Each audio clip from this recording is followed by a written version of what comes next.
ఉత్తరప్రదేశ్ గోరఖ్పూర్లోని గోరఖ్నాథ్ ఆలయంలో వార్షిక కిచడీ మేళా ఘనంగా నిర్వహించారు.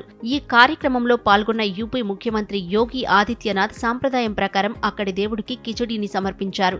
అనంతరం అక్కడి ప్రజలతో ముచ్చటించిన సీఎం ఒక చిన్నారి బాలుడితో సరదాగా గడిపారు. ఈ క్రమంలో సీఎం ఆ బాలుడిని నీకేం కావాలని అడిగారు. అందుకు ఆ చిన్నారి సీఎం దగ్గరికి వెళ్లి ఆయన చెవిలో నాకు చిప్స్ కావాలి అని చెప్పాడు. ఆ మాట వినగానే ముఖ్యమంత్రి నవ్వేశారు. చిన్నారి మాటలకు ముగ్ధులైన సీఎం కాసేపు బాలుడితో ముచ్చటించారు. ఆ బాలుడి అమాయక మాటలకు ముఖ్యమంత్రి యోగి ఆదిత్యనాథ్తో పాటు అక్కడున్న వారందరూ నవ్వారు. వారంతా అలా నవ్వడంతో బాలుడు అమాయకంగా చూస్తుండిపోయాడు.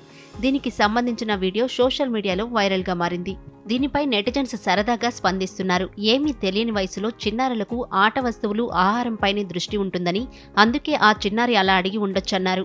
సాక్షాత్తు సీఎంఏ ఏం కావాలో కోరుకో అంటే చిప్స్ కావాలన్నాడు అంటే ఆ చిన్నారికి దేని మీద ఆశ లేదని, అలాంటి గుణం ఆ వయసులోనే ఉంటుందని మరికొందరు అన్నారు. మొత్తానికి ఈ సీఎంతో ఉన్న ఈ చిన్నారి వీడియో నెట్టింట హల్చల్ చేస్తోంది.